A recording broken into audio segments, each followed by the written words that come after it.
brush, just like that, getting a nice fair amount. And then wherever you want that green to show, that's where we're gonna pull it, right? Back up to our little horizon, our little dark horizon line, right? Right? You don't wanna have too much paint, it'll become very, very, very bright. We're gonna leave a small little 1/4 inch area of darkness without touching it to any other color. But first, let's wash off all this green. So you guys are gonna tell me where you're watching from, what's your favorite sandwich, what's your favorite pop song that's on the radio today? Is it The Weeknd? I know it's The Weeknd. It's probably The Weeknd or Harry Styles. We got them both calling into the show later on today. So, what's your request? Hit us up on the request line and make sure you go check out the van. It's rolling around town somewhere. Get your stickers and all that stuff. I swear I could be a radio DJ. Let's switch colors to the blue. And so we'll come over here and we'll grab a lot of that crimson-y color. A lot of crimson on top of the blue so it'll turn to purple. Right? You gotta help mix it. It's gonna mix down and get all that crimson and mix it in, push it around. It's gonna become the sand, it's gonna become the waves, it's gonna become everything. Both the browns, bring them down in from over here. We'll have some sandy beach, right? Whatever ends up being color is what it is, but you wanna have a little bit of color across your whole canvas because you never know when you're gonna come across an area with your white paint. And if it's not, covered, it's gonna be very bright against our canvas. And tell me where you're watching from, guys. What's your favorite sandwich? When's your paint-iversary? You know it's my birthday coming up? Since I live alone now and I'm single, no one's gonna give me a birthday present, guys. Oh God, I didn't think about this. Let's come in, we're gonna grab up our brush, a lot of white on the end of the brush, just like that, right? Start to drop in our bit of water. Little things, not trying to touch everywhere, not trying to have it all match up the same. Take your brush, go across them, make them soft, right? Gotta trust in the process. But don't go across to make it so soft that it's all the same color, right? We have a little bit of brightness, goes to dark, goes to bright, goes to dark, goes to bright, come down underneath, make a little mustache, up, down again. And come back here, slide this bit of paint. Now we have to push this wave back by bringing our wave, turn like this, grab it, and we start to pull down to the bottom left corner of the canvas. Turn our brush and aim off the side of the canvas over here. Slide it down like that and start to slide it back by that peak and then a little longer and then sideways, just like a clock, right? Working it from here to here to here. Now we got our eye of our wave. Hey, I like to talk about the dark separator. But the dark separator, that song Smooth Operator. Now can you tell me who sang Smooth Operator? You gotta spell it correctly. There's a bunch of incorrect spellings already. So we're gonna take all that dark brush and come up here and start slapping up into our color. You're not trying to miss these bit of waves. You're trying to go up into that bit of water.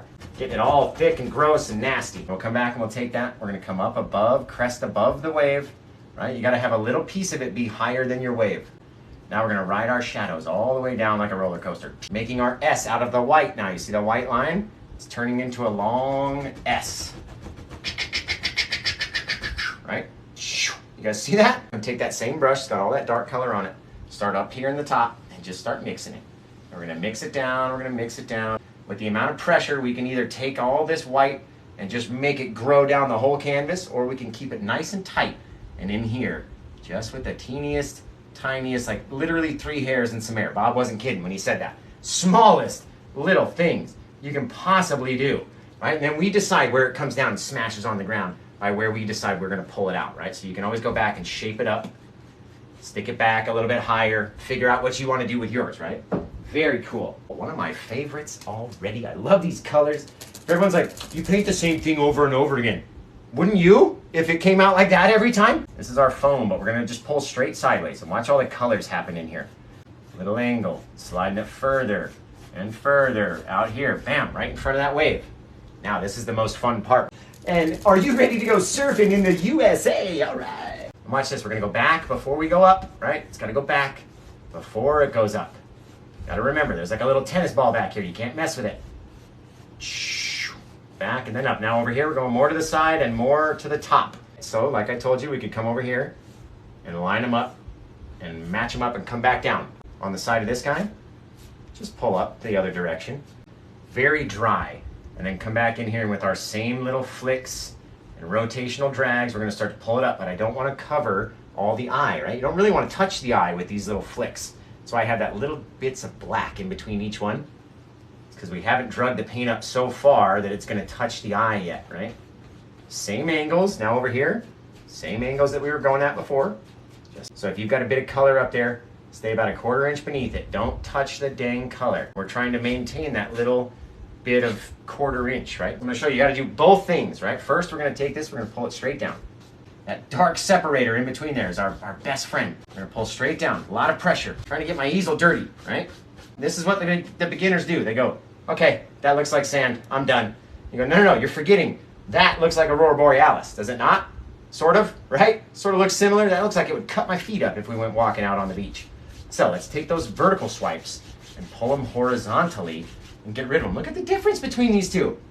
Oh, it's amazing, right? Totally amazing. Now, here's the kicker. Try to get as close as you can get to this bit of color by sliding it over like a sequin pillow, right? Without actually touching the two colors together. Don't lose all the darkness. Look at this. We're going to slide it. It's going to come in. It's coming in for the winner. And we're coming around the corner. Boom. See how we slid the paint underneath that and got it underneath our little bit of foam? That's what you want right there. That little bit of line. That helps sit the water up on top of the sand so it can flow back and forth, right? So we're going to scrape up our dark purpley color and come up into here. Come in here, take this guy, and we start sliding him out. Be kind of tough. Now watch, I'm going to grab this bit of sandy beach. I'm going to pull it with our pressure, just like that, mixing it up. Hold some of our light color around the edge of the rock, just with the amount of pressure, right? Nothing crazy. We're going to scrape this guy up and put him in as our back shadowing, right? Come in here. Anywhere that we touch is just going to shine brightly with that light. It's going to drag over the rest of our little bits of dark paint that we put in there. We're going to leave light areas and dark areas, not trying to cover over everything, right? But what does yours look like? That's what we always ask. Me and Bram, we're asking the same thing. What does your painting look like? Because it's not about ours. This is my 734th painting. That's a lot of stinking paintings, right? It's not about how I can do it. It's about trying to show you how to do it. Show you that you can do the exact same thing and come up with the same result, right? Bram and I aren't robots. We're not superhumans. Right? At least I'm not. I don't know about Bram. He might be. But we're here to tell you there's no special... We didn't just all of a sudden... Like, I never painted before my life, before 4 years ago. Never painted before my life, right? No, I couldn't even draw. I could barely do a stick man. But when you put one of these brushes in my hands, it's a different story. And I don't know why, but that's just how it works, right? And if it can happen that way for me, you guys can do it too. I'm so serious. I'm so serious. Never took a single class.